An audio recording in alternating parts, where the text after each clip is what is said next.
Bismillahirrahmanirrahim. Assalamualaikum warahmatullahi wabarakatuh. Alhamdulillahi rabbil alamin. Wa sallallahu ala sayyidina wa maulana Muhammadin wa ala alihi at-tayyibin at-tahirin wa ashabihil muntajabin, amma ba'du. Ma'asyiral muslimin wal muslimat rahimakumullah. Dalam kajian fikih puasa, kita masih dalam pembahasan tentang muftirat, yaitu hal-hal yang dapat membatalkan ibadah puasa. Dan kita masih pada pembahasan muftirat yang ketujuh, yaitu tetap dalam keadaan janabah, haid dan nifas hingga azan subuh, itu dapat membatalkan puasa.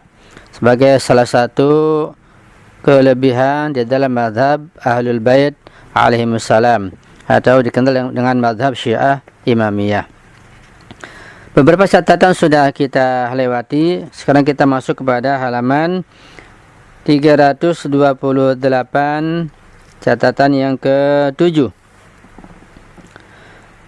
Seseorang yang junub dalam keadaan bangun atau terbangun setelah mengalami junub dalam tidur, dan dia mengetahui bahwa jika dirinya tidur maka hingga azan subuh dia tidak akan terbangun untuk mandi, maka tidak ada kebolehan baginya untuk tidur lagi sebelum mandi. Nah, jadi seorang yang junub misalnya kumpul dengan istrinya pada malam bulan suci Ramadan.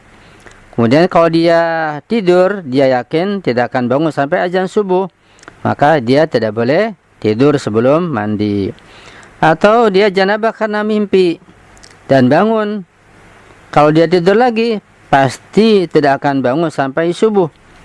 Nah, pada kondisi seperti ini, dia yakin tidak akan bangun sampai subuh, maka dia wajib segera mandi kemudian baru tidur lagi.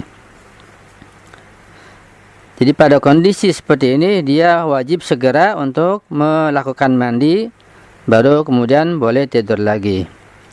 Jika dia tetap tidur dan tidak mandi hingga azan subuh, maka puasanya batal. Tetapi bila dia berasumsi bisa bangun sebelum azan subuh untuk mandi, dan dia juga memiliki niat untuk mandi tetapi tidak terbangun, maka puasanya benar.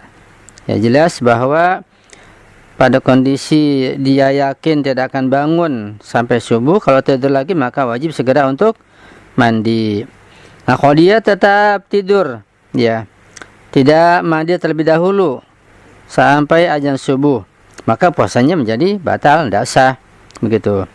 Namun kalau dia misalnya punya asumsi, punya dugaan, dia akan bisa bangun misalnya dengan suara beker, suara jam, suara orang ronda, suara misalnya di masjid dia yang membangunkan untuk sahur. Dia yakin atau menduga bisa bangun, ya. Tapi ternyata dia tidak bangun sampai subuh. Nah, kondisi ini dia puasanya benar dan sah. Bila dia kembali tidur untuk kedua kalinya dan tidak terbangun hingga subuh, maka dia harus melanjutkan puasa dan mengqadha puasanya hari itu. Kemudian berdasarkan ihtiyat mustahab, dia juga dianjurkan pula untuk membayar kafarah. Kalau sudah bangun, tidur lagi, tidur yang kedua kalinya, kemudian tidak terbangun sampai subuh, maka ya dia harus tetap tidak boleh makan minum sampai maghrib. Dan juga ihtiyat mustahab, dia harus membayar kafarah. Di samping tentu wajib membayar qadha puasanya. Jadi kafarahnya mustahab, qadha puasanya wajib.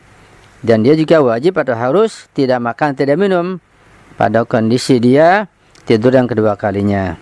Catatan: jika pada malam bulan suci Ramadan sebelum fajar seseorang ragu tentang dia mengalami ihtilam, yakni junub dalam keadaan tidur ataukah tidak, namun dia tidak mempedulikan keraguannya dan kembali tidur, lalu setelah azan subuh dia terbangun dan menyadari bahwa dia telah mengalami ihtilam sebelum terbit fajar. Jika setelah bangun pertama dia tidak melihat adanya bekas-bekas ihtilam pada dirinya, melainkan hanya berasumsi saja, dan dia tidur hingga setelah azan subuh, maka puasanya dianggap benar dan sah. Meskipun setelah itu dia mengetahui dengan jelas bahwa ihtilamnya berkaitan dengan sebelum azan subuh. Ini mungkin terkadang terjadi pada seseorang, ya. Pada malam bulan Ramadan dia mengalami ihtilam, ya, yaitu junub dalam keadaan tidur. Namun dia ragu, ya. Dia ragu ihtilam atau tidak, akhirnya dia tidur. Dia tidak mempedulikan dugaannya itu atau keraguannya itu. Tidur sampai subuh ternyata. Tidak bangun sampai terbit fajar shadiq, ya, sampai subuh. Nah, kemudian jika dia telah bangun pertama, tapi dia tidak melihat adanya tanda-tanda bekas-bekas ihtilam, tidak basah misalnya celananya atau dengan tanda yang lain, ya. Tapi dia hanya berasumsi saja. Dan kemudian dia tidur sampai azan subuh. Maka pada kondisi seperti ini dianggap benar puasanya, yaitu sah puasanya. Karena pertama dia pun ragu, tidak yakin kalau ihtilam. Yang kedua dia pun tidak melihat adanya tanda-tanda ihtilam tersebut. Jadi puasanya sah dan benar, meskipun setelah itu dia yakin dan mengetahui dengan jelas bahwa ternyata ihtilamnya itu berkaitan dengan sebelum azan subuh. Demikian juga bila sebelum azan subuh dia tidak menyadari dirinya telah mengalami ihtilam, sehingga dia kembali tidur dan terbangun setelah azan subuh, lalu menyadari bahwa dia telah ihtilam sebelum azan subuh. Maka pada kondisi seperti ini pun puasanya dianggap benar dan sah. Ya, terkadang seseorang itu dia tidak sadar bahwa dirinya mengalami ihtilam, ya, sehingga dia tidur kembali, kemudian terbangun setelah subuh, baru dia sadar bahwa dia telah ihtilam sebelum azan subuh. Kondisi ini pun membenarkan puasanya, puasa sah dan insyaallah Allah akan terima. Yang ke-8, wanita yang telah suci dari haidnya dan harus mandi. Ini suci pada malam hari, ya. Wanita yang telah suci dari haidnya pada malam hari dan harus mandi. Demikian juga wanita yang telah suci dari nifas, yaitu pendarahan setelah melahirkan, dan wajib atasnya untuk mandi. Jika mereka ini menunda mandinya hingga azan subuh bulan suci Ramadan, maka puasanya dihukumi batal. Ya, jadi wanita yang suci dari haid di malam hari sebaiknya segera mandi, ya.